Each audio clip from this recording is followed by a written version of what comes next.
উনি সেই শান্তির পুরস্কার তো বাংলাদেশে দিলেন। শান্তি কাকে বলে দেখ, I am father of the violence. এখনো ইউনূস সাহেবের সাথেও তারেক সাহেবদের আঁতাত আছে, বাজাদের আঁতাত আছে, পপিসুস হিসাবে কাজ করে। ভারতের সঙ্গে আওয়ামী লীগের চুক্তি নিয়ে জাহিদুর রহমান যে কথাগুলি বলছে এখন ভারতের জায়গায় গেলে আমেরিকাকে প্রতিস্থাপন করেন। ইউনূস আসছে হাসিনাবাজি করতে, হাসিনাবাজি করতে যাইয়া হাসিনার বাপের বাড়ি পর্যন্ত ভাঙছে। বাড়ি ভাঙাটাকে ঠিক বাংলাদেশে আইন অনুযায়ী বললো মবে করছে, এটা নিয়ে কোনো মামলা হয়েছে। আরে বাতিল করার জন্য আপনার শক্তি আছে কিনা সেটা দেখতে হবে। তো আপনি ট্রাম্পের সাথে চুক্তি বাতিল করতে পারলে পরের দিন আপনার সরকার থাকবে কিনা। এই জয় বাংলা লেখার কারণে তাকে গ্রেপ্তার করা, ওই ধারাবাহিকতা একই জিনিস, মানে মন মানসিকতার দিক দিয়ে একই আছে। তো এটা কি আইনের শাসন হলো? এখন যদি বাপ সিনা ভুলে যায় তার জন্ম নিয়ে প্রশ্ন ওঠে। ফ্যাসিস্ট বানান পারে না, কিন্তু ফ্যাসিস্ট করে। পুলিশ প্রশাসন বিশ্ববিদ্যালয়ের মতো প্রতিষ্ঠানে দলীয় নিয়োগের বিরুদ্ধে প্রধানমন্ত্রী তার অবস্থান কিন্তু ইতোমধ্যে ব্যক্ত করেছেন, কিন্তু সমালোচকরা অভিযোগ করছেন তার সরকারের আমলে একাধারে পুলিশ প্রশাসন বিশ্ববিদ্যালয় এবং ব্যাংক, বাংলাদেশ ব্যাংকের কথা যদি বলি, সর্বত্রই এই দলীয় বিবেচনা আসলে প্রাধান্য পাচ্ছে। তাহলে আপনার কাছে কি মনে হয়, এই অভিযোগগুলো কি আসলে যুক্তিসঙ্গত? আপনি এই অভিযোগগুলোর সাথে একমত কিনা? ধন্যবাদ। যারা অভিযোগ করবে তারা তো অনেক কিছু চিন্তা ভাবনা করে অভিযোগটা করে। আমাদের একটা রাজনীতিতে অপসংস্কৃতি আছে, আমাদের ধৈর্য সহ্য কম, সহিষ্ণুতা কম। মাত্র সরকারটা আসলো 3 মাস হইল, এখনই এত অভিযোগ করলে সরকার মনে কষ্ট পায় না? এরা এইটুকু বুঝতে চায় না আর কি। কিছু একটু দলীয়করণ করলে করছে আর কি, না হয় বাংলাদেশ ব্যাংকে গভর্নর একটা না হয় দিয়ে দিল আর কি। এত ওভারওয়েলমিং মেজরিটিতে আসার পরে তারা যদি একটু নিজের লোক দে, বিশ্বস্ত লোক দে, এটা সমালোচনা করা তো অনেক সময় বেয়াদবি মনে হতে পারে। হ্যাঁ, দেশ উন্নতির জন্য নিজের লোক দিতে হয়, তা দেবে। আর এটা তো এখনকার নতুন নজির না। এর আগে বাংলাদেশ যে সরকার আমরা দেখেছি আগে, অ্যাকসেপ্ট প্রেসিডেন্ট জিয়ার আমল, প্রেসিডেন্ট জিয়ার কিছু বিষয় আলাদা সমালোচনার ব্যাপার আছে, ফাল্টা বঙ্গবন্ধু হত্যা, এগুলো বাদ দিলে অ্যাজ অ্যাডমিনিস্ট্রেটর, প্রেসিডেন্ট হিসাবে, প্রশাসক হিসাবে তার রিজিমটা তো স্টিল টপিং দ্য লিস্ট আমার বিবেচনায়। কারণ আমি তো একমাত্র বঙ্গবন্ধু সরকারে ছাড়া বাকি এই সব সরকারে কাজ করেছি, ছোটোর থেকে বড় পদে পদে সবটাতে। তো সেই সরকারের পরে এরশাদের সরকারেও দলীকরণটা ছিল না। বঙ্গবন্ধু সরকারে তো তখন অন্য দলই ছিল না, ওরা এক দলই ছিল। কিন্তু দলীয়করণ শুরু হয়েছে প্রথম বেগম খালেদা জিয়ার আমল থেকে। কেমন 92-তে বিশেষত প্রথম এটা দৃষ্টিতে আসলো। 92-এর 8ই ফেব্রুয়ারি যে একটা গণপদোন্নতি দেওয়া হইলো, সেই সময় এটা টের পাওয়া গেল। সেই সময় শুরু হয়ে গেল নামের পাশে কর্মকর্তাদের এ বি জে লেখা, এতে আওয়ামী লীগ, বিতে বিএনপি, জেতে জামাত লেখা। এবং সেই সময় দলীয়করণ এত বেশি হয়েছে যে বাজার সরকারের শেষ আমলে টোটাল সেক্রেটারির মোর দেন 70% তখন ঠিকাদারিতে ছিল। ঠিকাদার মানে সরকারের শুদ্ধ ভাষা হইল কন্ট্রাকচুয়াল অ্যাপয়েন্টমেন্ট। তার মধ্যে আরও রেকর্ড ছিল, বেগম খালেদা জিয়ার অফিসে তার কার্যালয়ের যে সচিব ছিলেন খন্দকার শহীদুল ইসলাম, কেমন, তাকে তো 5 বার কন্ট্রাক্ট দেওয়া হয়েছে। 74বার কন্ট্রাক্টের পরে ইফতার রোজার দিন এই সৌজন্যমূলক টাকা পয়সা উঠিয়ে কলিগদের থেকে ফেয়ারওয়েল দেওয়া হয়েছে। তারপরেও আরও 20-25 দিন ম্যাডামের যে কয়টা মেয়াদ ছিল সে সময় দেওয়া হয়েছে। তো সেই রকম একটা সরকারের ঐতিহ্য থেকে এনারা যদি কিছু চুক্তি দিয়ে ভালো করার জন্য, যদিও আমরা বলি চুক্তিতে মুক্তি, এটা নয় যুক্তি।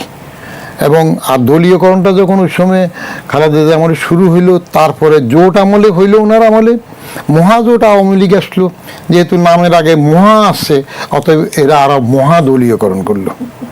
কেমন ভাগ্যিস যে আমাদের কোনো বিশ্বজোট এখন হয় নাই, তাহলে বিশ্বদলীয়করণ হতো। তো আমি ব্যক্তিগতভাবে বললো এই 3 মাস সরকার বাংলাদেশ ব্যাংকে এটা নিয়ে নিন্দুকেরা অনেক বেশি সমালোচনা, আরে যে গভর্নর ছিল সে পাইতেছিল না হয়তো, ভালো করতেছিল না হয়তো, এরকম একটা ভাব হইতে পারে। এবং দিয়ে দিল কাকে দিল, আবার ব্যবসায়ী নাকি একজন, সেটা দিল। একটা দুদক এখন শূন্য, গত রাতে হইলো কিনা আর খবর টবর পাই নেই, অনেক দিন থেকে নাই, মোমেন্ট চলে গেল, নাই, দিতে পারে না। তো এত বড় একটা দল ওভারওয়েলমিং মেজরিটিতে আসলেও দুদকটা খালি পড়িয়াছে, হতে পারে না। আর আপনি পুলিশে বলতেছেন দলীয়করণ, পুলিশে দলীয়করণ তো মোটামুটিভাবে এরশাদ যখন এমপিদেরকে ঘুষ দেওয়া শুরু করলো শুল্কমুক্ত গাড়ি, সেই এরশাদের আমলে এরশাদ প্রথম বলল যে নির্বাচনের জন্য, সেলিম দেওয়ালরে মারার জন্য, ধান্দাবাজি করার জন্য সিভিল সার্ভিসের আমলাগুলো দিয়ে বেশি সুবিধা হবে না, সিভিল সার্ভিসের পুলিশ বেশি দরকার। তো সেই সময় থেকে তো এগুলো শুরু হয়েছে এক আমলে। যেমন বিএনপির এক আমলে আমরা আকবর নামের এক পুলিশ অফিসারের নাম জানি না, বাপের বেটা আকবর, মার জোরে থাপ্পর। আবার হাসিনার আমলে আমরা নজির স্থাপনকারী বেনজিরকে পাই। বেয়াদব বললে খারাপ শোনা, কিন্তু বেনজির বললে খারাপ শোনা না। তো এইগুলো রাজনৈতিক সরকার আসার পরে যতই বলে আমরা এটা করব না, মেরিটোক্রেসিতে যাব, সেটা কাজে না দেখা পর্যন্ত আমরা তার মানে কি বিশ্বাস আপনি করব বলতে না। চাইছেন যে প্রশাসন দলীয়করণের বাইরে যাচ্ছে না? যাচ্ছে, এখন পর্যন্ত যায় নাই। আর আমাদের যে একটা মহা সরকার হয়েছিল, দ্বিতীয়বার নোবেল পাওয়ার যোগ্যতার মতো অবস্থায় চলে আসছে, সেই ইউনূস সাহেবের সময়ও একই হয়েছে।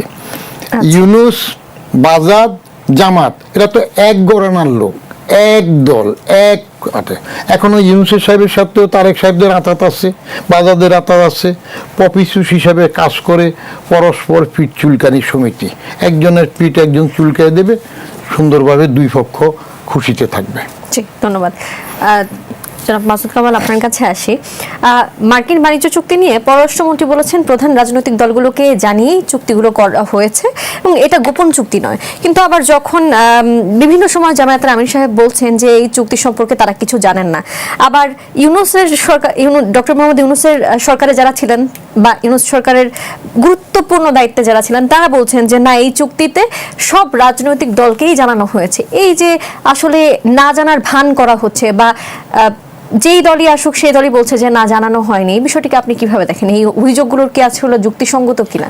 ধরেন আমি আপনার সঙ্গে কথা বলেছি, তো আমি বললাম আমি কথা বলেছি, আপনি বললেন না আমার সঙ্গে ওনার কথা হয়নি, দেখা হয়নি, কিছু হয়নি। তাহলে এই দুটো স্টেটমেন্ট যদি পাশাপাশি রাখি, তাহলে এখান থেকে কি প্রমাণিত হবে? যে একজন সত্য বলেছে কি মিথ্যা বলেছে? এখানে তো দুজনেই সত্য বলার কোনো সুযোগ নাই, অথবা দুজনই মিথ্যা বলেছে। মিথ্যা দুজনও বলতে পারি, অথবা একজন মিথ্যা একজন সত্য, কিন্তু দুজনই সত্য এটা হওয়ার কোনো সুযোগ নাই। তাহলে ইউনূস সরকারের লোকজন বিএনপি এবং জামাতের সঙ্গে যে কথা বলেছেন, হ্যাঁ, হয় তারা বলেন নাই, কিন্তু দুজনই তো সত্য হওয়ার কোনো চান্স নাই। হয় সরকার, ইউনূস সরকারের লোকজন মিথ্যা বলতেছেন, অথবা বিএনপি জামাত মিথ্যা বলতেছে, অথবা দুইজনই মিথ্যা বলতেছে। আমাদের সমস্যাটা কি জানেন? আমাদের সমস্যা হলো এদের যে কোনো একজন মিথ্যা বলে আমাদের জন্য, মানে আমাদের জন্য এটা হতাশাজনক। একদল আমাদের উপরে ছিল, আর একজন এখন আছে। জামাতে ইসলাম সংসদের বিরোধী দলের সদস্য হিসেবে আছে। আমরা কিন্তু জামাতের দিকেও তাকিয়ে থাকি। জামাত যদি মিথ্যাবাদী হয়, এটা আমাদের জন্য তো সুখবর না, কারণ তারা তো বিরোধী দল। আর সরকার যদি নিজে মিথ্যাবাদী হয়, তাহলে আমাদের জন্য তো আযাব, গজব একটা, যারা আমার দেশ চালাবে তারা মিথ্যাবাদী। আর যদি ইউনূস সরকার মিথ্যাবাদী হয়, আর ইউনূস সরকার মিথ্যাবাদী হলে তো মানে এই লোকে যে উনি তো দ্বিতীয়বার নোবেল দেওয়া প্ল্যান করে ফেলেছেন। তারা তো হ্যাঁ যা করছে, এখন তাহলে তো আরো সমস্যা। আমরা যাবো কোথায় বলেন? শুনেন, ইউনূস সাহেব এখন ক্ষমতায় নাই, তাও তো ওনাকে আমরা এসএসএফ দিয়ে পাহারা দিয়ে রাখতেছি কেন? গুরুত্বপূর্ণ ব্যক্তিত্ব, গুরুত্বপূর্ণ ব্যক্তি না? এবং ওই সরকারের ঘোষণা করে গেছে, ওই সরকারের যিনি বলেছেন যে আমরা আলাপ করেছি, উনি আবার আমাদের ফরেন মিনিস্টার। আমাদের ফরেন মিনিস্টার কি একজন মিথ্যাবাদী? উনি তো বলছেন আমাদের উভয়ের সঙ্গে আলাপ করছি। এখন এটা হলো একটি জটিল অবস্থা। তবে আমি যেটা মনে করি, এই যে মানে বাদ প্রতিবাদ অথবা বাহাস যাই বলেন না কেন, এটা একজন নাগরিক হিসেবে আমাদের জন্য স্বস্তিদায়ক না। আমরা এটা শুনতে পছন্দ করি না, হ্যাপি হই না, বরং উদ্বিগ্ন হই যে লোকটা বলতেছে আমি কথা বলছি, ওনাদের সঙ্গে কথা বলছি, সেই লোকটা আবার সরকারেরই পার্ট, সরকার আবার চুপ। এবং জাতীয় সংসদে এত বড় একটা মানে বিভিন্ন পত্রপত্রিকা লেখালেখি হচ্ছে, এই চুক্তি কিন্তু এখনো আমাদের সরকার প্রকাশ করে নাই। এখনো কিন্তু সরকারি চুক্তির কিছুই প্রকাশ করে নাই। আমরা যেটা জেনেছি সেটা আন্তর্জাতিক মাধ্যম থেকে এবং যুক্তরাষ্ট্র যতটুকু প্রকাশ করেছে সেটুকু আমরা দেখেছি, এবং ওটা দেখে আমাদের একটা পূর্ণাঙ্গ চুক্তি মনে হয়েছে।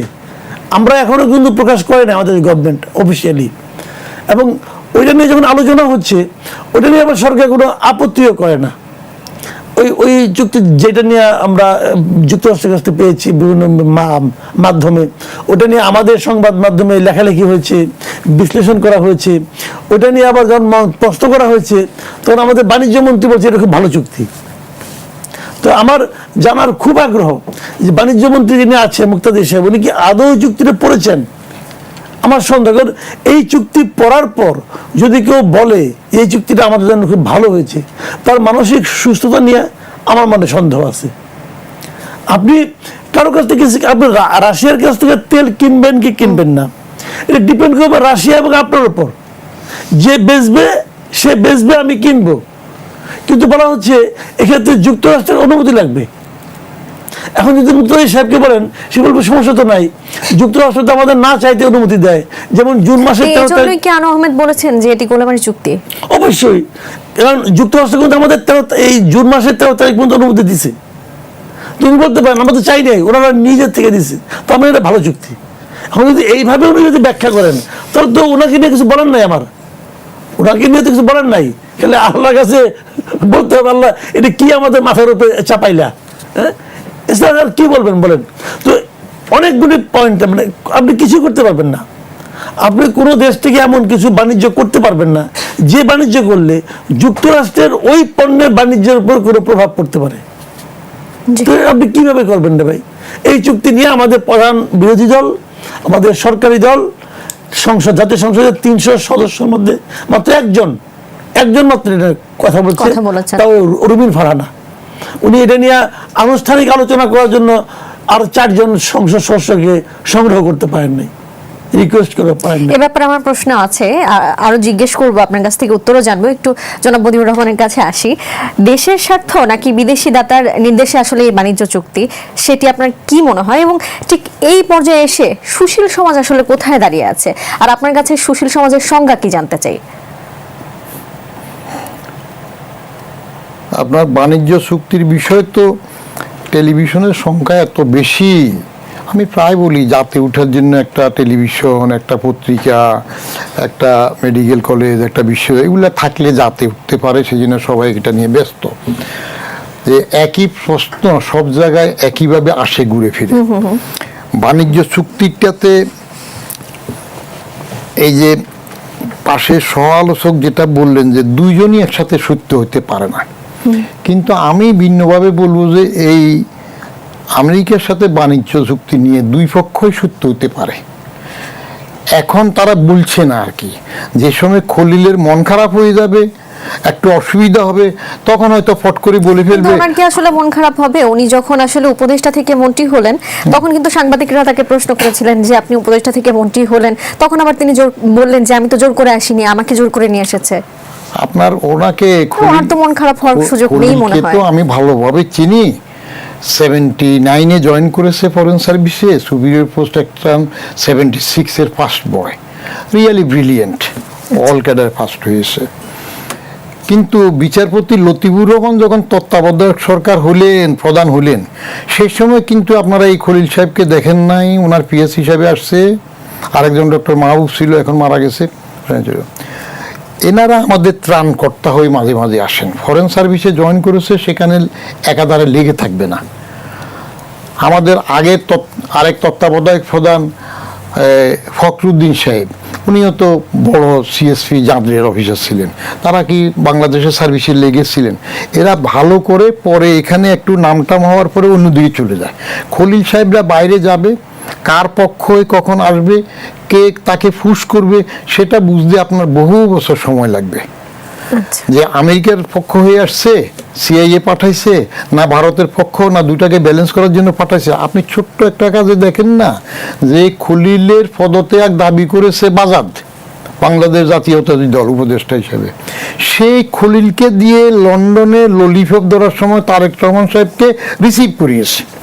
তাহলে এইবার পদত্যাগ তো দূরে থাক, এবার এটা আবার আপনজন হয়ে গেল। এত আপনজন হলো যে ইউনূসে তার স্বার্থ রক্ষার জন্য তার প্রতিনিধি হিসাবে আবার বাজাদের মতো এত বড় একটা দল, তার একটা ফরেন মিনিস্টার খুঁজে পায় নাই, একমাত্র উপযুক্ত হইল খলিল। তো সুতরাং আপনার এগুলোর একটু জন্য প্রশ্ন করি, আপনি রাগ করবেন না। আমি রাগ করি আমাদের না। বিভিন্ন আমার সময় তো গন্ডারের চামড়া, বলেন। যারা দলের বা বিভিন্ন গুরুত্বপূর্ণ পর্যায়ে থাকেন তাদের আমরা স্যার না বললে বা আপনি সম্বোধন না করলে অনেক সময় তারা মাইন্ড করেন। আপনি যে আমাদের এখানে বসে তাকে খলিল খলিল বলে সম্বোধন করছেন, আপনার কি মনে হয় সে কোনো কারণে রাগটাগ করতে পারে বা মাইন্ড করতে পারে? কেমনে করবে? একসাথে আমরা ট্রেনিং নিলাম, একসাথে আমরা চাকরিতে ঢুকলাম। হ্যাঁ, সে তো মন্ত্রী, তার কি এখন মনে থাকবে সেসব মন্ত্রী বিষয়? হইলো তো কি হলো? এই মন্ত্রী, আমি কি জীবনে তার কাছে যাব? আজ পর্যন্ত আমি কি কোনো মন্ত্রীর কাছে কোনো কাজে গিয়েছি? আমার পাশের রুমে আওয়ামী লীগের ও কাজ ছিল, যে বিরাট নেতা, একসাথে সার্কিট হাউসে আমার তারা সব বলতেছে উনি আসছেন সড়ক মন্ত্রী, আপনার তো জানাশোনা কথাবার্তা আগে হইতো। আমি হ্যাঁ, কথাবার্তা আগে হয়েছে উনি মন্ত্রী হওয়ার আগে, এখন তো তার সাথে আমার দেখা করার দরকার নেই। অতএব সেগুলোতে কিচ্ছু যায় আসে না। ইউনূস সাহেব তো আমাদের মাথার উপরে রাখছিলাম আমি প্রথম, যে ইউনূস সাহেব আসার আগে তো আমি প্রথম বলছিলাম একই কথা বলি। 11 মাস, এখন তাহলে কোথায় রেখেছেন? মাথার উপর থেকে কি 11 মাস ছেড়ে আগে আমি লিখছি যে ইউনূস সাহেব আসতেছেন। আচ্ছা। আসছে তো, ঠিক 11 মাস পরে উনি এসে গেলেন। ইউনূস সাহেব আসার পর তো বললাম তাকে 5 বছর সময় দেন। উনি এত সুন্দর কথা বলে, এত আশাবাদী, আমাদেরকে আশাবাদ করে, বিদেশের লোক আমাদের দেশে লাইন দেবে গ্রিন কার্ডের জন্য, তো তাকে 5 বছর সময় দেন। পরে বললাম আচ্ছা 5 বছর দিতে যদি কষ্ট লাগে, হাসিনা 24শে জানুয়ারি ইলেকশনের পরে যে 7 মাস থেকে গেছে, এই 7 মাস বাদ দিয়ে বাকিটা দেন। এরপরে মাস 2-3 যাওয়ার পরে এবার তো আমার ভিক্ষার দরকার, বললাম যে দরকার নাই, এখন বাঁচি, ভিক্ষার দরকার নাই, কুত্তা সামলো তারে দিয়ে আর পারা যায় না। এখন কোথায় রাখা হইল? হ্যাঁ, ফেলও করতে পারে না। বাণিজ্য চুক্তির মধ্যে বিরোধী দল কথা বলা বলতেছেন, আপনি বিরোধী দল পেলেন কোথায়? এখানে জাতীয় সংসদের বিরোধী দল কোথায় পেলেন? জামাত এবং বাজাই বাংলাদেশ জাতীয় দল, সেটা আলোচনার বিষয়, একই তো। আচ্ছা, তো এক দল কেমন বিরোধী দল পাইলেন কোথায়? আর ইউনূস সাহেবের সাথে সম্পর্ক, সেটা তো ইউনূস সাহেব তারেক সাহেবের যে সংবর্ধনা দিয়েছে 25শে ডিসেম্বর, এটা কি বাংলাদেশের ইতিহাসে এরকম হইলো? সেই এয়ারপোর্ট থেকে 60 ফিট পর্যন্ত কত হাজার হাজার গাড়ি, সৈন্য, পাহারা, বলে যে নিরাপত্তার জন্য 5-7টা গাড়ি হইলে ভালো কিছু চৌকট লোক দিয়ে ফোঁ করে নিয়ে আসা যেত। হিসাবটা আমি মনে করি কিছু টেকনিক থাকে, সুদূর প্রসারী হিসাব হয়। যা আমি এটা কারণ বের করে যেটুকু দেখলাম, সেটা হইল হাসিনা ইউনূসবাজি করেছে, ইউনূস আসছে হাসিনাবাজি করতে। হাসিনাবাজি করতে যাইয়া হাসিনার বাপের বাড়ি পর্যন্ত ভাঙছে, জাতির পিতার বাড়ি বঙ্গবন্ধু। কারণটা হইল বঙ্গবন্ধু 10ই জানুয়ারি 1972 তেজগাঁ এয়ারপোর্ট থেকে সরোয়ার্দী উদ্যান আগে রেস করে যেতে 2.5 ঘন্টা সময় লেগেছে। অতএব তারেক সাহেব এরকম 17 বছর পরে আরেকটা ইরানের খোমেনি হয়ে আসতেছেন, তাকে যদি এয়ারপোর্ট থেকে 60 ফিট আনতে 3 ঘন্টার বেশি না হয়, তাহলে এত বড় নেতা কিভাবে হবে? 300 ফিট সম্ভবত। সো রিওয়ার্ড করা হয়েছে। তো ওই যে উনি ফিট চুলকায় দিয়েছেন ইউনূস সাহেব, লন্ডনে ললিপপ ধরাইয়া, এখানে সংবর্ধনা দিয়া, এখন তিনি আবার এই ফিট চুলকায় দিতেছে। ঠিক আছে, আপনি তো একা বেরোতে পারবেন না, ফতেঘাটে অসুবিধা, আপনার জন্য এরকম SSA প্রটোকল, আগের নিয়ম বলে দিয়ে দেবো। চলছে এইভাবে আপোষে আমুরা মামুরা। আচ্ছা, এবার একটু আমি যে প্রশ্নটি করেছিলাম যে আপনার দৃষ্টিতে সুশীল আসলে কারা? আপনি সুশীল নিয়ে তো বেগদায় ফেললেন। আমার লেখাটা আমি সুশীল বলি ভাঙ্গা রূপের কিনা। সুশীল, শিল হইল নাপিত। কেন বিপদে ফেললাম? শিল হইল তো নাপিত, তারা ফেরি করে চুল কাটে। তো আপনি যদি ভালো নাপিত বলতে চান, তাহলে আমরা সুশীল হইলে না ভালো না। এই সুশীল সমাজ নাপিতদের ভালো থাকে না, নাপিতরা তো ভালো চুল কাটে, ভালো শেভ করে দেয় না। ভালো শেভ না, নাপিতের সবচেয়ে বড় গুণ আপনি জানেন নাকি? তারা রাগ না করলে, সেটা হইল রাজা চাইলো যে এমন এক পোশাক বানাইতে হবে যেটা কেউ পরে নাই, কোনো রাজা পরে নাই। সবাই এক একটা পোশাক আনি পরায়, রাজা বলে যে অমুক রাজা পরছে, হয় না। শেষ একজন এক সুশীল নাপিত আসলো, বললো হুজুর আমি এক পোশাক বানাই দেব, এটা শুধু জ্ঞানীরা দেখবে, আর কারো চোখে এই পোশাক দেখা যাবে না। তো নাপিত মাপ নিল, আইসা হাত বুলাই দিল, রাজা ডোল শরৎ করে দিল। রানী আসে দেখে বলে যে এই কি অবস্থা রাজা, বলে কেউ জ্ঞানী ছাড়া এই পোশাক দেখে না। সবাই জ্ঞানী হওয়ার জন্য মারা রাস্তায় বাইরে এলো, ওই বাচ্চা একটা বেকুব বলে ফেললো যে ওমা রাজা দেখি নেংটা। তো এখন সুশীল সমাজটা অনেকটা আপনার সবাই তেল মারার জন্য, নিজের আখেরের জন্য। আপনাদের মিডিয়াগুলো দেখেন না, এই কদিন আগে হাসিনার স্তুতিবাদ করতে করতে এক একটা কিরম করতেছিল, আবার এখন একটু এদিকে চলে যায়। পত্রিকাগুলো দেখেন, সবাই একটু তোষামত চায়, পদ পদবি চায়, ক্ষমতা চায়, মানুষ প্রত্যেকে এক একটা কিছু নিয়ে বেঁচে থাকতে চায়। অতএব সুশীলকে দোষ দিয়ে লাভ নেই। জি, আমি আমার উত্তর পেয়েছি। জনাব মাসুদ কামাল, আপনার কাছেও একই প্রশ্ন আমি রাখবো। যেহেতু আমার কথা রাগ করবেন না, যেহেতু আপনাদেরকে সমাজের সুশীল বলা হয়, আমি জানতে চাই যে আপনার কাছে সুশীলের ব্যাখ্যা কি? মানে বলা হয় কেন আমি জানি না, তো আমি শুনতে পছন্দ করি না আর কি। কারণ সুশীল কুশীল এগুলি কেউ অর্থ বহন করে না আমার কাছে, যে যার মতো কথা বলবে। এখন মনে করেন আমি বেসিক্যালি কি, আমার পরিচয় আপনি কি দিবেন? আমি সারা জীবন সিনিয়র সাংবাদিক মাসুদ কামাল। সিনিয়রটা কেন বলেন, কেন সিনিয়র? সবাই তো সাংবাদিক। আপনি যেহেতু দীর্ঘদিন ধরে সাংবাদিকতা করেন, অনেকদিন ধরে সাংবাদিকতা করি, এই জন্য করেন। তো অনেকদিন মানে কতদিন করলে সিনিয়র? এটি নিয়ে কিন্তু বেশ প্রশ্ন আছে। কোনো মাপকাঠি আছে? মাপকাঠি কিন্তু নেই। নাই। কাজে আমাকে যদি আপনি, আমি কি সবাইকে বলে বলে বলবো ভাই আমাকে আপনি সিনিয়র বলেন না, তাহলে কি আমি জুনিয়র সাংবাদিক? খেয়াল করেন, এখন সাংবাদিক বললে তার আগে একটা জুনিয়র সিনিয়র লাগে। তখন প্রত্যেকটা মানুষ মনে হয় যে কেন যেন তাকে আলাদা একটা ক্যাটাগরিতে ফেলাইতে হবে। দরকার নাই তোর ভাই, সবাই শেষে সাধারণ নাগরিক। এখন যারা সুশীলটা কে চালু করছে আমি বলতে পারবো না, এটা আগে ছিল কিনা আমার জানা নাই। এটা মানে ধরেন আপনার সেই সমাজের স্বাধীনতা যুদ্ধের সময় অথবা তার পর এই শব্দটার কোনো আদৌ অস্তিত্ব ছিল কিনা আমি জানি না। আমরা একসময় বলতাম বুদ্ধিজীবী, একসময় বলতাম যে মানে আপনার ইয়েদেরকে শিক্ষাবিদ, এরকম বলতাম। শিক্ষাবিদ বলতে আমরা বুঝতাম যে আপনারা যা নাকি বিশ্ববিদ্যালয়ের শিক্ষক, এরকম মনে করতাম। এখন বিশ্ববিদ্যালয়ের শিক্ষকের যে চেহারা আমরা আওয়ামী লীগ আমলে দেখছি, বিএনপি আমলে দেখছি, দলীয় একদম, মানে কি বলবো আপনাকে।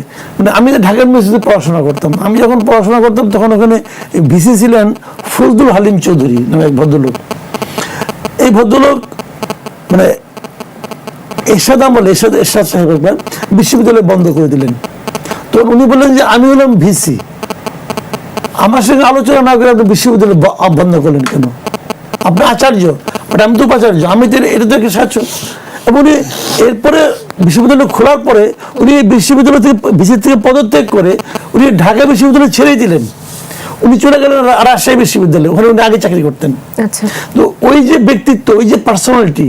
তারপরে আমরা অন্য কোনো বিশ্ববিদ্যালয়ে শিক্ষক পাইছি, দেখছি যে ছাত্র হয়েছে, মানে শিক্ষক ইউনিভার্সিটিতে কয়েকদিন আগে স্টুডেন্ট ছিল, সে হয়েছে শিক্ষা প্রতিমন্ত্রী নাকি, তার কাছে আমাদের শিক্ষকরা গেছে ভিসি হওয়ার জন্য, তদবির করার জন্য। এটা আমরা দেখছি। পরে যারা ভিসি হয়েছে 91 থেকে যে হয়েছে আমরা দেখছি। তো কারণ এরা হলো গিয়ে শিক্ষাবিদ, এরা বুদ্ধিজীবী। বুদ্ধিজীবী মানে কি? বুদ্ধি বিক্রি করে খায়, মানেটা কি? এই সমস্ত বিশেষণ আসলে অপ্রয়োজনীয় বিশেষণ। এই বিশেষণগুলি দেওয়াই হয় কিছু লোককে, আমার যেটা মনে হয় যে পরোক্ষভাবে অপমান করার জন্য দেওয়া হয়। কোনো দরকার নাই তোরে ভাই। ঠিক আছে, যেহেতু সুশীল বললে আসলে যেহেতু পরোক্ষভাবে অপমান করা, এই সুশীল শব্দ ব্যবহার করে আমার একটা প্রশ্ন ছিল, সেই শব্দটি বাদ দিয়ে সে প্রশ্নটি আপনাকে করছি। প্রধানমন্ত্রীর তথ্য সম্প্রচার বিষয়ক উপদেষ্টা ডাক্তার জাহিদুর রহমান বলেছেন যুক্তরাষ্ট্রের সঙ্গে হওয়া বাণিজ্য চুক্তি বাতিল নয়, বরং সেটি পর্যালোচনা করবে সরকার।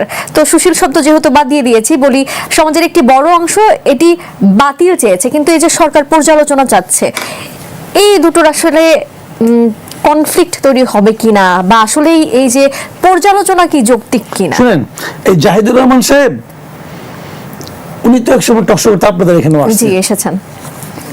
তখন টকশোতে যারা বসেন সাধারণত আপনারা একটা প্রশ্ন করেন, প্রশ্ন কমন না পড়লেও তো একটু কথাবার্তা বলে মাঝে মাঝে ঘুরে। পরীক্ষা হলে কি হয়, প্রশ্ন কমন না পড়লে প্রশ্নটা ছেড়ে দিয়ে চলে আসি। তো এখানে তো ছেড়ে দেওয়ার কোনো উপায় নাই। আপনি আমাকে প্রশ্ন করলেন, বলতে পারবো ভাই প্রশ্ন কমন পড়ে নাই, প্রশ্ন বদলাই দেন, এটা বলতে পারবো? কেউ তো বলে না। অনেকদিন টকশোতে অ্যাঙ্করিং করেন, কেউ বলে না। তো তখন কিছু না কিছু একটা বলে। তো জাহিদুর রহমান সাহেবের ওইটা হয়েছে, উনি এখন সরকারে গেছেন, এখন এই প্রশ্ন ওনার কমন পড়ে নাই। এখন কমন না পড়ে কিছু যেটা বলতে হবে, বলতেছে পর্যালোচনা করার সুযোগ আছে। তারপর পর্যালোচনা করেন না কেন? আপনার সুযোগ আছে কি না আছে এটা আপনি কেউ জিজ্ঞাসে? এই ঘটনা ঘটছে 9 তারিখে, ফেব্রুয়ারি 9 তারিখে। এতদিন পর্যন্ত যদি থাকে কিছু একটা যেটা নাকি আমাদের ভালো না, তো যদি আছে কি না আপনি দেখেন না কেন? আপনি বলেন যে আমাদের স্বার্থ বিরোধী কিছু আছে কি নাই, আপনি একদিন দেখেন নাই? পত্রিকার একজন রিপোর্টার, একজন মানে লেখক, সে এটা পর্যালোচনা করে একটা রিপোর্ট লিখলো, আপনি বলেন না কেন এই রিপোর্টটা ভুল, এই রিপোর্টটা ওই পয়েন্টে ভুল, এটা বলেন। আপনি বলতে চাচ্ছেন যে যদি কিছু থাকে সেটাকে আমরা পর্যালোচনা করব, তো যদি কিছু আছে কি না আছে এটা কে খুঁজবে? আমি খুঁজবো নাকি আপনি খুঁজবেন? আপনারা খুঁজবেন। আপনি কি এখন পর্যন্ত পর্যালোচনা করে কিছু পাইছেন? কোনো ভুল পাইছেন, ভালো পাইছেন, সেটা করেন না কেন? এইগুলো হলো কি ওই প্রশ্ন কমন না পড়লে যেটা হয়, মানে আসছে মানে যায়নি ভাই বোট, শিখা গেছে গরুর রচনা। এখন গরু নিয়ে ওই আপনার নদীর পাড়ে দাঁড় করাই দিয়ে আসে যদি এক দুই নাম্বার পাওয়া যায়। হ্যাঁ, উনি এই কাজ করতেছেন। তো এটা হয় কি মানে মানে যখন নাকি মনের ইচ্ছা, মানে আপনার নিজের চিন্তার বিরুদ্ধে কিছু বলতে হয়, মিথ্যা কথা তো বলতে হবে, বানায় বানায় বলে কি বলবে এগুলি বলে। আপনি দেখবেন জাহিদুর রহমান এখন কিন্তু কোনো টক শোতে আসেন না, উনি একা আসতে চান, বলে যে আমাকে একা নিতে হবে। তো একা নিলে আপনার সঙ্গে আলাপ লাভ কি? কি লাভ? আমাদেরকেও বলেছেন এই কথা, একা আনতে হবে ওনাকে, ওনাকে একা না হলে ওটা আসবে না। আর কেন উনি কি হয়েছে? একা আনতে হবে। আমি অনেক মন্ত্রীকে বলতে টক শো করতে দেখছি, মন্ত্রী আসছে, অন্য সাংবাদিক আসছে, অন্য একজন আসছে, উনি কথা বলতেছেন, তা না ওনার ইজ্জত যাবে, ওনার ইজ্জত যাবে। কি হবে উনি একা আসলে? আসলে ভয় পায়। ভয় পায় কারণে যে আপনি মনে করেন অ্যাঙ্কর, কি ভয় পাচ্ছেন উনি? ভয় পেলে যার সঙ্গে আসবেন সে যদি এমন কোনো বেমাক্কা কোনো একটা লজিক দিয়ে বসে, তার জবাব তার কাছে নাই, তখন সে কি করবে? গভর্নমেন্ট বলবে যে এত জায়গায় যাও, কোনো যাইও না, তো চেহারা দেখানোর একটি ইচ্ছা আছে, যাইতেও চায়। আবার প্রশ্ন কমন না পড়লে পরে কঠিন প্রশ্ন হয়ে গেলে ভয় পায়, পরীক্ষা ফেল করার ভয়। এর চেয়ে বরং একা আসে কেন? যেমন আপনি এই প্রতিষ্ঠানে আছেন, আপনার প্রতিষ্ঠানের মালিক তখন যদি একা আসে, প্রতিষ্ঠান থেকে বলে দিবে ওরা কিন্তু এর বাইরে কোনো প্রশ্ন করো না। এগুলো হলো সাজানো গোছানো প্রশ্ন, সাজানো গোছানো অনুষ্ঠান। এগুলো দেখছি ওই নাইমুল ইসলাম খান করতো, একা আসবে। নাইমুল ইসলাম খান কত টকশো করতো আমাদের সঙ্গে, একা আসবে। শফিকুল আলম সে প্রথম দিকে কিছু আসছে, সবার সঙ্গে আসছে, পরে যখন যাদের মানে হয়, বিব্রত হয়, কথা বলতে পারে না, জবাব দিতে পারে না, তখন সেও ঘোষণা করলো আমি একা আসবো। পরে উনি শেষ দিকে একা একা আসতেন। এখন উনি শুরু থেকে একটা ছোট করে প্রশ্ন করি, এই যে বাণিজ্য চুক্তি নিয়ে আমরা এত আলোচনা করছি, এত সমালোচনা করছি, এই বাণিজ্য চুক্তি যদি শেখ হাসিনার আমলে হতো তাহলে কেমন রিয়াক্ট হতো এই পুরো দেশে, বা এই যে যেসব সুশীলের কথা আমরা এতক্ষণ ডিসকাশন করলাম সেসব সুশীলদের মাঝে কি মনে হয় আপনার? ভাই আমি তো জাহিদুর রহমানকে বলি, ভারতের সঙ্গে আওয়ামী লীগের চুক্তি নিয়ে জাহিদুর রহমান যে কথাগুলি বলছে,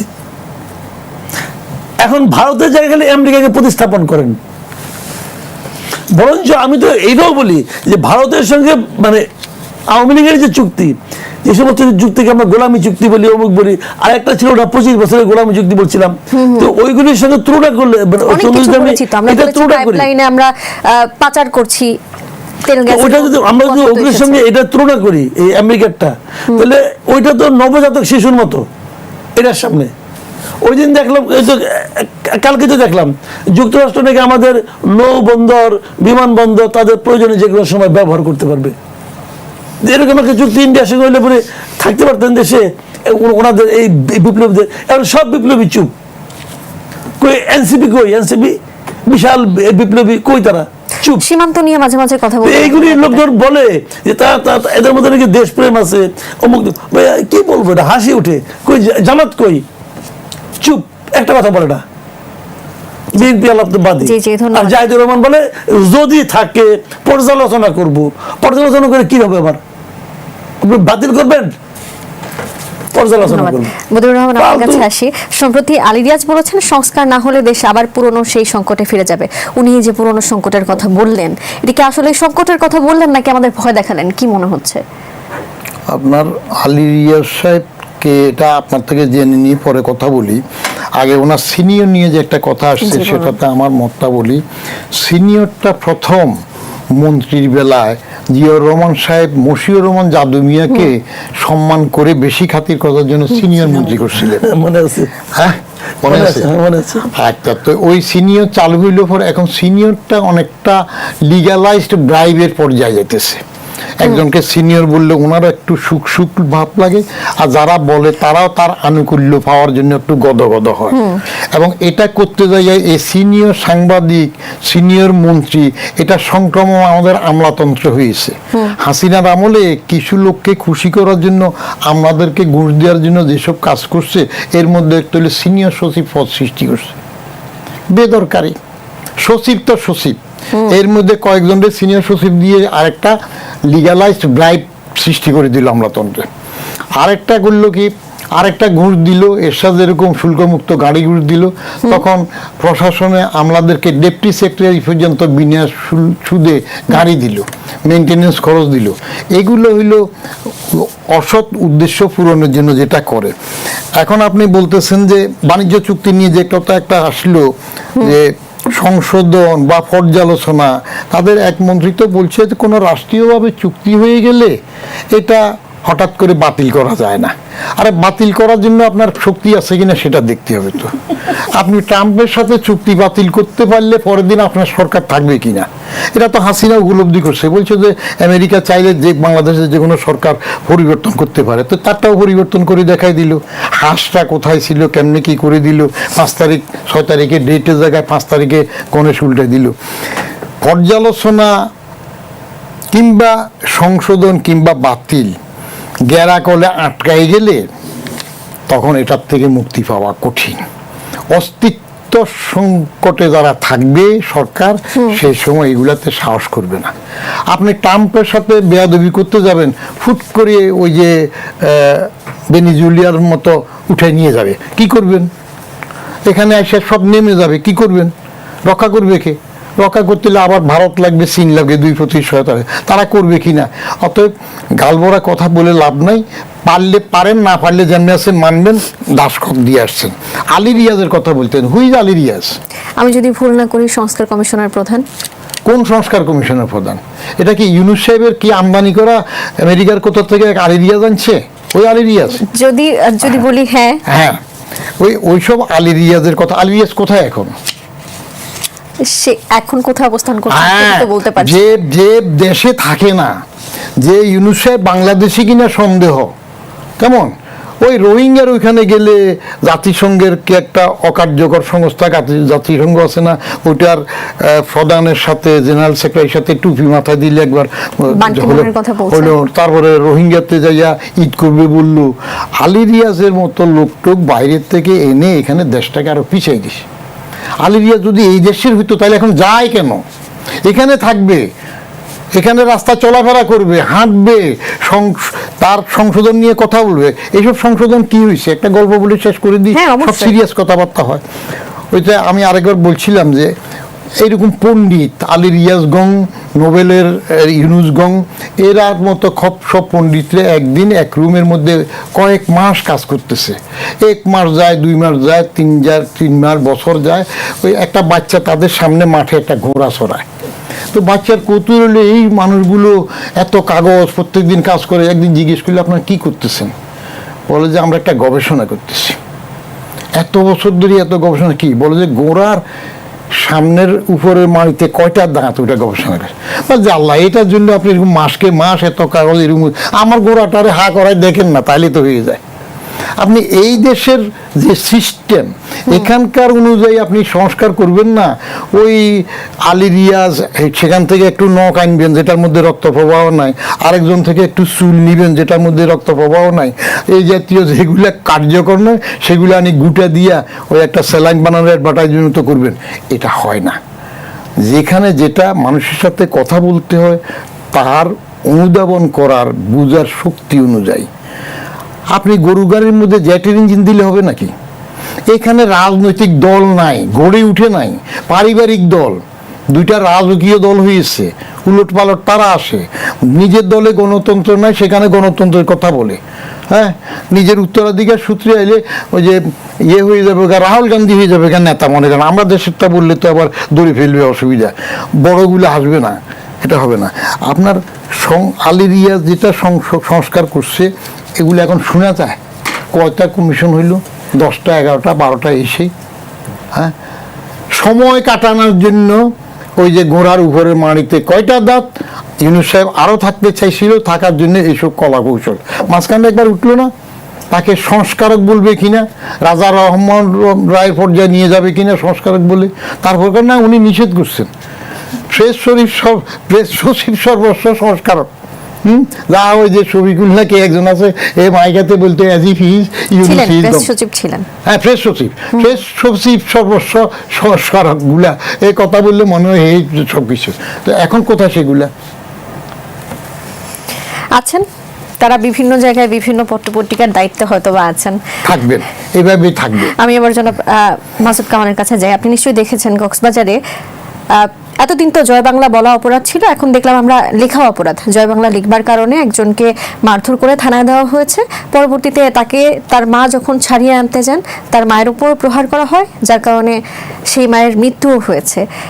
তো জানতে চাই যে শুধুমাত্র লিখেছে এমন অভিযোগে একজনকে মারধর করে থানায় দেওয়া আসলে যুক্তিসঙ্গত কিনা, আর যেই মা তার সন্তানকে ছাড়িয়ে আনতে গেলেন, মায়ের আসলে কি দোষ ছিল, মাকে কেন মেরে ফেলতে হলো? এগুলি প্রমাণ করে কোন দিকে যাচ্ছে? এগুলো প্রমাণ করে যে দেশে কোনো আইন বিচার কিছু নাই। আসলে জয় বাংলা বললে, জয় বাংলা লিখলে অপরাধ কেন? সেটাই তো আমরা এই প্রশ্নের কোনো জবাব আছে? জবাব নাই। এই প্রশ্নের কোনো জবাব নাই। তো অথচ দেশ চলছে, এবং যারা তাকে মেরেছে তার কোনো বিচার হবে? হবে না। এটা ইউনূস আমলে এরকম হতো। ইউনূস আমলে মনে আছে আপনার, একবার ভাঙা 32 নম্বর ভেঙে ফেলার পরে ভাঙা 32 নম্বর সামনে এক ভদ্রমহিলা গিয়েছিলেন, বয়স্ক প্রৌঢ়া মহিলা, তাকে এক ইয়াং লেডি মারধর করেছে। পুলিশ কাকে ধরে নিয়ে গেছিল? যে মার খেয়েছে তাকে। যে মারধর করেছে তাকে নিয়ে গিয়েছিল? নেয়নি তো। যে করেছে, যে মেরেছে তাকে নেয়নি। যে মার খেয়েছে তাকে নিয়ে গেছে, নিয়ে যে পুরনো একটা মামলায় ঢুকাই দিয়েছে তার নাম। তো এই জিনিসটা যে মানে ঠিক হয়নি অথবা কি হয়েছে, এটা বোঝার মতন বুদ্ধি দেশের মানুষের সবারই আছে। খালি উনাদের বোঝার মতো বুদ্ধি নাই যে আমরা যে কাজটা করলাম এটা সবাই যে বুঝছে, সবাই যে আমাদের এখানে হাসাহাসি করছে, এইটা তারা বুঝে নাই। আইন আছে দেশে। আমি আপনাকে ছোট্ট কথা বলি, ধরেন 32 নম্বরটা ভেঙে ফেলেছে, ভাঙছে না? ভাঙার পর যেদিন ভাঙছে ওই দিন ডক্টর ইউনূসের কিছু লাজলজ্জা হয়তো ছিল, উনি কিন্তু ওই রাত্রেই উনি কিন্তু বিবৃতি দিয়েছেন যে এটা ভালো হয়নি বলেছেন। একবার দিয়ে মনে হলো বোধ হয় 2-1টা শব্দ উল্টাপাল্টা হয়েছে, উনি দ্বিতীয়বার আবার দিয়েছেন ওই একই বিবৃতি, একটু চেঞ্জ করে আবার দিয়েছেন যে এই কাজটা ঠিক হয়নি। ওকে, এই যে ঠিক হয়নি কাজটা, এটা নিয়ে কোনো মামলা হয়েছে? আজকে এতদিন হয়ে গেছে। একটা সিম্পল কোশ্চেন, একটা বাড়ি ভাঙছে, বাড়ি ভাঙা নিয়ে, বাড়ি ভাঙাটাকে ঠিক বাংলাদেশে আইন অনুযায়ী বললো মবে করছে, এটা নিয়ে কোনো মামলা হয়েছে? ওখানে থেকে থানা আছে, কোনো মামলা হয়েছে? হয়নি তো। সরকার তো বাদী একটা মামলা করতে পারতো। প্রধান উপস্থিত যেটা বলে ঠিক হয় নাই, বেঠিক কাজের একটা মামলা তো হবে, বিচার তো হবে। বিচার হয়েছে। দেখুন, এই যে ইতিহাসের কিন্তু একটি অংশ, একটি বড় অংশ, এই 32 নম্বর যে এত বড় আয়োজন করে ভাঙা হলো, এবং সেই সময়কার সরকার এবং বর্তমান সরকার আমরা কোনো ব্যবস্থা নিতে দেখছি না। হ্যাঁ, আপনার কাছে কি মনে হয় এই ব্যবস্থাটা আমরা কেন নিতে দেখছি না? এটা হলো কি যে মানুষের যদি আপনার মনের মধ্যে থাকে মব, আপনার মনোজগতের চিন্তায় আপনি ভাবেন যে আমি গাইড জন্য এটা ছিনিয়ে নেব, তখন যখন অন্যরা ছিনায় নেয় তখন আপনার কাছে এটা স্বাভাবিক মনে হয়। কাজে এখানেও তাই হয়েছে, আমি গাইড জুড়ে ভেঙে ফেলবো, আমার মতের বিরুদ্ধে যারা থাকবে তাদেরকে আমি নিশ্চিহ্ন করে দেব, গুড়িয়ে দিব। এই যে মানসিকতাটা, এই মানসিকতাটা যখন দায়িত্বে থাকা ব্যক্তির মধ্যে থাকে তখন এগুলো ঘটতে থাকে। যে ঘটনা ইউনূস সাহেবের আমলে ঘটেছে, সেই ঘটনারই ধারাবাহিকতা হলো এই জয় বাংলা লেখার কারণে তাকে গ্রেপ্তার করা। ওই ধারাবাহিকতা একই জিনিস, মানে মন মানসিকতার দিক দিয়ে একই আছে। তো এটা কি আইনের শাসন হলো? আপনি আমাকে এই কথাটা বলেন, এটা আইনের শাসন হলো? হলো না তো। ইউনিট সরকারের আমলে একবার একটা টক শোতে আমি গিয়েছিলাম, ওখানে আমার এক ভদ্রলোকের সঙ্গে কথা আলাপ প্রসঙ্গে হচ্ছিল আওয়ামী লীগ না, আওয়ামী লীগ কবে আসবে না আসবে, অথবা আওয়ামী লীগ আসতে পারবে কি পারবে না, আওয়ামী লীগের আসা উচিত কি উচিত না, এই প্রসঙ্গটা আপনি এখানে তুলে ধর, আমার সঙ্গে ওনার একটা তর্ক হতে পারে, উনি একটা মনে করতে পারেন, আমি একটা মনে করতে পারি, এগুলো হতে পারে। কিন্তু ওই ভদ্রলোক বলে বসলেন কি, উনি আওয়ামী লীগ কোনো রাজনৈতিক দলই মনে করেন না, আওয়ামী লীগ হলো একটা মাফিয়া গ্রুপ। উনি বলছেন যে আওয়ামী লীগকে আমি কোনো রাজনৈতিক দলই মনে করি না, এটা একটা মাফিয়া গ্রুপ। এটা তো উনি ওনার চিন্তা থেকে বলছেন, মানে এই চিন্তাটা উনি বিশ্বাস করেন, বিশ্বাস তো করেন। সেই লোক এখন সরকারের প্রতিমন্ত্রী মর্যাদার একজন ব্যক্তি, সেই ব্যক্তি। তো উনি যদি উনি এখানে ওই চিন্তা নিয়ে যেখানে আসছেন, অথবা যদি উল্টা করে বলি, ওই ধরনের চিন্তা ধারণ করেন বলেই উনি মন্ত্রী হতে পেরেছেন। তাই তিনি মন্ত্রী, এটাই ওনার যোগ্যতা। এই যোগ্যতা যাদের মধ্যে আছে তারাই মন্ত্রী হতে পারবে। তাহলে সেই মন্ত্রীর কাছ থেকে, সেটা কেন আপনাকে বলি, সেই মন্ত্রীর কাছ থেকে যারা এই দেশে জয় বাংলা লিখবে, তারা তো এই বিচারটাই পাবে। আমি আমার উত্তর পেয়েছি। আপনার কাছেও মুজিবুর রহমান একই প্রশ্ন রাখতে চাই। এই যে শুধুমাত্র জয় বাংলা লেখার অভিযোগে সন্তানকে তুলে নিয়ে যাওয়া হলো পুলিশে দেওয়ার জন্য, এবং সেই সন্তানকে উদ্ধার করতে গিয়ে মা মৃত অবস্থায় ফেরত আসলেন, লাশ হয়ে ফেরত আসলেন, এটি নিয়ে আপনার মন্তব্য জানতে চাই। ধন্যবাদ। আপনার একটা যে বিষয় হলো, আমাদের যে সো কল্ড সুশীল বা আসলে সুশীল বা টকশো ক্যাডারের সদস্য মানুষগুলো তার নীতিতে একরকম থাকে না। সমস্যা হয়ে গেছে ওই জায়গায়। যখন টকশো ক্যাডারের সদস্য থাকে তখন যেসব বকাবাজি করে, আমি টকশোর বাংলা করছি আপনার বকবকানি পেশাল কেসাল, তো সেই সময় একরকম কথা বলে, আবার যখন টকশো ক্যাডার থেকে উপদেষ্টা মন্ত্রী এসব পদে চলে যায় তখন তাকে মনে চেনা যায় না, মনে হয় যেন এটা কি আগের ওই লোকটা। তো এই জাতীয় যাদের রূপ বদলায়, ওগুলোর থেকে ভালো কিছু আশা করা যাবে না। আসেন জয় বাংলা বলা, আমি প্রায় বলি, এখনো বলি, আমাকে এই জন্য ফ্যাসিস্টের দোসর বলে। যারা ফ্যাসিস্টের দোসর মাঝে মাঝে বলতে চায় আমার কথা শুনে, তারা আমার বই পড়ে দেখে না যে শেখ হাসিনা এবং বঙ্গবন্ধুর পর্যন্ত আমি কি করা সমালোচনা করলাম। ভালোটা ভালো বলছি ওপেন, সে আমলেও করলাম। ফ্যাসিস্ট বানান পারে না, কিন্তু ফ্যাসিস্ট করে। আপনার মুখে ভালো কথা শুনতে চায় না, সবসময় খারাপই শুনতে চায়, সেই জন্য আপনাকে তারেক রহমান চিৎকার করতেছে, তারেক রহমানের তারিখ ইংরেজিতে বানান করতে পারে না। আমি তো এগুলো জিজ্ঞেস করি। তো এইগুলো এই পর্যায়ে যাবে। জয় বাংলা বললে যদি গুনাহ হয়, সেটা হয়ে যাবে কি জাতীয়, না গুনাহ হওয়া তো সেটি আলাদা ব্যাপার, সেটি তো সৃষ্টিকর্তা শাস্তি দিবেন, কিন্তু এখানে তো মানে এখান থেকেই শাস্তি পেয়ে যাচ্ছে। আর গুনাহ তো এখানের গুনাহ বলতেছে, আল্লাহর গুনাহ নিয়ে তো আমি কথা বলি না, কারণ আমি আল্লাহরে ভয় কম পাই। কিন্তু নামাজ না পড়লে আমার মা নারকেল ছোলা দিয়ে মারতেন, মাকে ভয় পাইতাম বেশি। একটা সময় আছে, আপনি কোন সময় কাকে বেশি মানবেন। আমি ছোট থাকতে নামাজ পড়ার জন্য মাকে বেশি ভয় পেতাম, কারণ মা নারকেলের ছোলা দিয়ে মারত, এবং মাকে ফাঁকি দেওয়ার জন্য উজু করতাম কিভাবে, শীতের সময় হাত দুইটারে ফুট করে পানিতে ভিজাই ফেলছি, এই ভিজা হাত দিয়ে মুখ লাগাইলাম, পা লাগাইলাম, উজু করছস মা, সেকেলে মহিলা বড় বেশি মনে হয়, উজু করছস মা, এই দেখেন না উজু করছি, আবার বলিন না, মিথ্যা বললে গুনাহ হবে, কেমন, এই দেখেন না, নামাজ পড়ি নাই, বসে রইলাম, সবসময় তাসাউদ পড়তেছি, নামাজ পড়ছস, আমি তো বসে নামাজ, মা দেখেন না কি করতেছি, কিন্তু নামাজ পড়তে বলতেছি না। এখন যারা আছে কিছু বদমাইশ, অমায়িক, খচ্চর, কেমন, এরা কথাবার্তা ঘুরায়, বাপ আমার বাপ আমি চিনছি কোনো সময়, মা বলছে, চাচা বলছে, ফুফু বলছে এটা তোর বাপ, আবার বাপে করলো নিয়ে আব্বু আব্বু করছে, বাপ চিনছি। এখন যদি বাপ চিনা ভুলে যায়, তার জন্ম নিয়ে প্রশ্ন ওঠে। কেমন, আপনি জয় বাংলা বললে যদি এখন এই যে আপনি এখন টেলিভিশনে আমরা জয় বাংলা মুখ দিয়ে বলতেছি না, আমরা তিনজনের তাহলে অ্যারেস্ট করে নিয়ে যান, বাঁধেন, পিটান, এরা আলোচনা জয় বাংলা শব্দ। আরে আপনি বাপ যদি অস্বীকার করে ফেলেন, তাহলে তো এবার ডিএনএ টেস্ট করে দেখার দরকার, মায়ের সাক্ষী দরকার, আপনি কোথার থেকে আসছেন। পরিণতি ভালো না এগুলো। আওয়ামী লীগ দোষ করছে, বিচার হবে, যে কোনো দোষী বিবেচ হবে।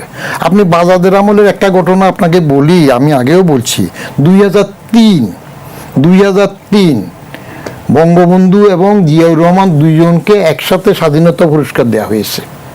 ওই দুইজনের সম্মান রাখার জন্য ওই বছর আর কাউকে স্বাধীনতা পুরস্কার দেয়া হয়নি।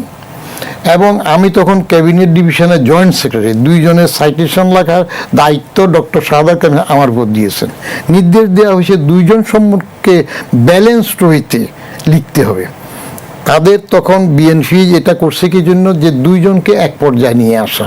জিয়াউর রহমান যেহেতু সাইজে একটু ছোট ছিলেন, খাটো, বঙ্গবন্ধু ছিল, অত জিয়াউর রহমানের টেনে একটু উপরে উঠাইতে হবে, বঙ্গবন্ধুর চেপে একটু নিচে নামাইতে হবে, দুইজনকে একসাথে স্বাধীনতা হবে। সেই সময় বঙ্গবন্ধু শব্দটা লেখা নিয়ে, এই যে এটা বললাম যেহেতু এখন জয় বাংলা লেখা নিয়ে এলো, বঙ্গবন্ধু সাইটেশনে তাকে বঙ্গবন্ধু খেতাব দেওয়া হয়েছে এই শব্দটা লেখার জন্য বিএনপির কোর কমিটির 4 জনকে ওই সাইটেশন দেখাতে হতো। 4 জনের মধ্যে 3 জন মারা গেছে, শুধু একজন জীবিত আছেন, ডক্টর খন্দকার মোশাররফ হোসেন। আর মান্নান ভূঁইয়া মারা গেছে, তরিকুল ইসলাম মারা গেছে, এবং বেনাহুদা ব্যারিস্টার নাজমুল মারা গেছে। এই 4 জনের মধ্যে প্রথম যখন আপনার মান্নান ভূঁইয়ার কাছে নিয়ে গেলাম দেখানোর জন্য, মান্নান ভূঁইয়ার রাগে লাল কাঠি দিয়ে বঙ্গবন্ধু কেটে দিল। কিসের বঙ্গবন্ধু, আমরা চিনি নাকি তাকে? কিন্তু যেহেতু মান্নান ভূঁইয়া দলের সাধারণ সম্পাদক কেটে দিয়েছে, বাকি 2 জন 3 জন একসাথে বললো। আমি এসে বললাম ডক্টর শাহাদাতকে, স্যার ওনারা তো কেটে দিলেন, রাগও করলেন, যে কিসের বঙ্গবন্ধু, তাকে আমরা বঙ্গবন্ধুও বলি না, চিনিও না। তো ম্যাডামের কাছে এটা উঠানো দরকার, কারণ ইতিহাসের অংশ তো। ডক্টর শাহাদাত যেহেতু তার চুক্তির জন্য বেশি আগ্রহী, এরা চুক্তির জন্য চাইলে বলে যে আপনি উঠে গেন। আমি ক্ষুদ্র জয়েন্ট সেক্রেটারি, আমি ম্যাডামের কাছে 12ই মার্চ 2003 ফাইনাল করার জন্য ম্যাডামের অফিসে তার রুমে আমরা বৈঠক বসলাম। আমি এটা উঠানোর সাথে সাথে তারা আমাকে আবার আক্রমণ করলো। আমরা যে ম্যাডাম আপনাদের জন্য এটা ভালো হবে, ইতিহাসে এটা থাকে। ম্যাডাম তো এইভাবে চুপ করে থাকে, তখন উনি এইভাবে থেকে চট করে বলে দিলেন যে আপনারা স্বীকার করেন বা না করেন, জনগণ যে খেতাব দিয়েছে, যেটা ইতিহাস সেটা থাকবে। তখন সাইটেশনে বঙ্গবন্ধু কথাটা লেখা গেল। আবার জিয়াউর রহমান সাহেবকে এক মুক্তিযোদ্ধা জিজ্ঞেস করছিল, ওই মুক্তিযোদ্ধা 2টা কোরবান দেয় সবসময়, একটা বঙ্গবন্ধুর নামে, একটা জিয়াউর রহমান সাহেবের নামে। তো জিয়াউর রহমান সাহেবকে সে সামনাসামনি জিজ্ঞেস করছিল যে আপনি বঙ্গবন্ধুকে কিভাবে মূল্যায়ন করবেন। তখন প্রেসিডেন্ট যা বলছিল, তিনি এত মহান নেতা, তাকে ইতিহাস মূল্যায়ন করবে, জনগণ আমার পক্ষে সম্ভব নয়। জিয়াউর রহমান সাহেব কোনো দিন, বেগম খালেদা জিয়া কোনো দিন বঙ্গবন্ধু নিয়ে কোনো রকমের কথা বলে নাই। প্রতিহিংসা শুরু হইলো তো বলে হাসিনা খালেদা এদের মধ্যে লড়াই হইলো, সেগুলা ঘটলো। অতএব জিয়া বা জয় বাংলা লেখার জন্য, বঙ্গবন্ধু বলার জন্য যারা এগুলা করে, তাদেরকে আমার ওইরকম একটা কথা বলতে হয় যে বাপ মা চিনলে, ডিএনএ টেস্ট করে মায়ের সাক্ষী নিয়ে বাপ চিনতে গেলে সুবিধা হবে না। জি, আপনার কাছে একটু ছোট করে আরেকটা প্রশ্নের উত্তর জানবো। আপনি বলছিলেন যে আপনাকে একসময় ট্যাগিং দেওয়া হয়েছে, বলা হয়েছে ফ্যাসিবাদের দোসর, এটা ওটা, কাউকে বিএনপির ট্যাগ দেওয়া হয়েছে বিভিন্ন সময়, কাউকে আওয়ামী লীগের ট্যাগ দেওয়া হয়েছে, ফ্যাসিবাদ তো বলাই হয়, রাজাকারের ট্যাগও দেওয়া হয়েছে। এখন কি এমন, এখন আর দেখতে পাচ্ছি সবচেয়ে বেশি বেড়ে গেছে হচ্ছে গুপ্ত ট্যাগিং। হ্যাঁ, তো এই যে ট্যাগিং এর রাজনীতি, এটি আসলে কেন এত স্ট্যাবলিশ হচ্ছে বা কেন এত পাওয়ারফুল হচ্ছে? এটি কি এখনকার দিনে হাতিয়ার হিসেবে ব্যবহার করা হচ্ছে নাকি? আমার ট্যাগিংটা তো আমার একটা কপাল মন্দ। সে কপাল মন্দ হলো, আমি খাঁটি পিওর আমলা হিসেবে চলতে চেয়েছি, চলেছি, আমার কোনো দল নাই। কিন্তু বাজাদের আমলে আমাকে, খাঁটি আমলা হয়ে যখন চলতে চেয়েছেন, তখন কি পথে ডিফিকাল্টিজ আসে নাই? হ্যাঁ, ওই তো বলতেছি, সে বলি তখন বাজাদ আমলে আমাকে 4বার সরকারি সচিব হিসাবে পদোন্নতি দেওয়া হয় নাই, বঞ্চিত করা হয়েছে। বলে কি এটা আওয়ামীও না, তখন আমার আওয়ামী ট্যাগ দিল। আবার আওয়ামী লীগ আমলে আমাকে বলে যে সালাউদ্দিন ইউসুফ স্বাস্থ্যমন্ত্রী, শেখ সেলিম স্বাস্থ্যমন্ত্রী, বলে যে এটা তো পুরো বিএনপির লোক, আমাদের পোলাপাইনের কথাবার্তা রাখে না, তাদেরকে টেন্ডার দে না। তো এইটা করতে করতে এবং এক পর্যায়ে তো পরে আমাকে বাদ বেচতে শেরাটন হোটেলে পাঠাই দিল, সচিবালয়ে রাখলো না। এবং 8 মাস আমি ছুটিতে ছিলাম, কারণ আমি জুনিয়র আন্ডারে চাকরি করব না, চাকরি গেলে যাক। তারপরে প্রমোশন হওয়ার পরে আবার জয়েন করলাম। তো ট্যাগ করে এগুলা বলে লাভ নাই। এখন যেটা আপনি বলছেন গুপ্ত সুপ্ত কেমন, সেটা নিয়ে বলেন। মানুষ রং বদলাবে, স্বার্থের জন্য মানুষ পারে না এমন কিছু করে না। এরা বিশেষ করে ক্ষমতার যদি মোহ একবার আসে, তখন চলে বলে কলে কৌশলে যে যেভাবে পারে, the ultimate goal is the chair. So for having the chair he or she can do and undo anything. যারা ক্ষমতার মোহে পড়ে চলে যাবে, সম্পদের মোহে যাবে, সেটাতে এরকম দশা হবে। এই যে আমার লাগে কত, একটা মানুষ ভোগ করতে পারে কতটুকু, সারা জীবন সারা দিন কি পোশাক বদলাবে, সারাদিন কেবল খাবে, এই দুইটাই তো। আর একটা বায়োলজিক্যাল নিড তো অটোমেটিক্যালি নিচে চলে যাবে। তো খাওয়া পড়ার জন্য কত দরকার, কিন্তু আপনি মরার আগ পর্যন্ত ব্যস্ত থাকবেন, সম্পদের মোহে মোহাচ্ছন্ন থাকবেন। এটা সৃষ্টির বৈশিষ্ট্য। আল্লাহ কোরআন শরীফের মধ্যে বলেও রাখছে যে তোমরা প্রাচুর্যের প্রতিযোগিতায় মোহাচ্ছন্ন থাকবে। আল্লাহকুম তাকাসুর, কতক্ষণ?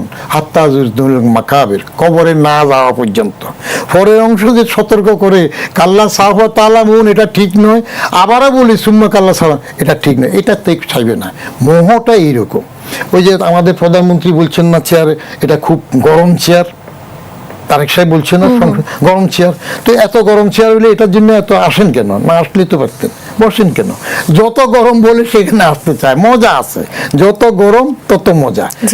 এখানে আপনি সুপ্ত গুপ্ত নীতি থাকবে না। রাজনীতিতে কারো বেলায় নীতির ক্ষেত্রে আপোষ নেই, কারো ক্ষেত্রে আপোষের বেলায় নীতি নাই।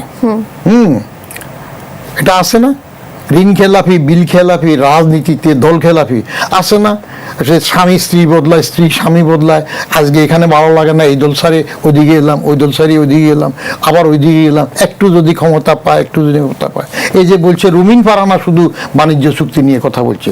রুমিন ফারহানাকে বহিষ্কার না করে অলি হায়দের যোগ্য মেয়েটাকে যদি বিএনপি মনোনয়ন দিয়ে মন্ত্রী করে দিত, তখন কি রুমিন ফারহানা এই সুরে কথা বলতো? দেয়ার লাইস ডাউট। সময় সুযোগে অনেক কিছু আসে। জি, আমি জনাব মাসুদ কামালের কাছে যাব, তবে তার আগে আরো একটি প্রশ্ন করার লোভ আমি ছাড়তে পারছি না। আমার যারা অতিথি আসেন তাদের কাছে এই সময় আমি এই গুরুত্বপূর্ণ প্রশ্নটি আমি করেই থাকি, এজন্য আপনার কাছেও করতে চাই। আমরা দেখছি, শুরুতেও কথা বলছিলাম যে প্রায় হামে 500-র বেশি শিশু মারা যাচ্ছে, মারা গেছে, এবং এই সংখ্যা দিন দিন বেড়েই চলেছে। তো এই মুহূর্তে আমাদের সাবেক যে প্রধান উপদেষ্টা ডক্টর মোহাম্মদ ইউনূস, তিনি কিন্তু কোনো শোক বার্তা জানাননি এবং তাদের বাবা মায়ের প্রতি কোনো সমবেদনা জানাননি। আপনি এটাকে কিভাবে দেখছেন? কেন জানাননি? কি মনে হয় কেন? উনি তো শান্তিতে নোবেল পেলেন, এই যে এত অশান্তি সৃষ্টি হয়েছে, এখানে সমবেদনা জানালেন না, এটিকে আপনি কিভাবে দেখেন? গোয়ালার দুধ কোনোদিন খারাপ বলে না।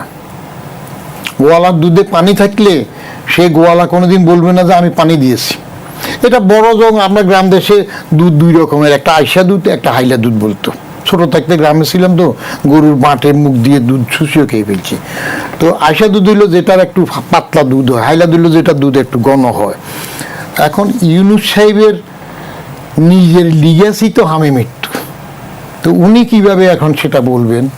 এটা তো তার ব্যর্থতা। তার ব্যর্থতা নিয়ে উনি বলবেন কিভাবে? আর শোক জানানো, শান্তিতে নোবেল পাইছেন, উনি শান্তিতে পেয়েছেন, আর এখন অশান্তির জন্য আরেকবার নোবেলও তো পেতে পারেন, অসুবিধা কি? নোবেল পাওয়ার জন্য আমি একটা কথা একদিন বলছিলাম যে একটা কানেকশন থাকতে হয়, শুধু যোগ্যতা। লবিং বা কানেকশন হলো ইহুদি কানেকশন থাকতে হয়।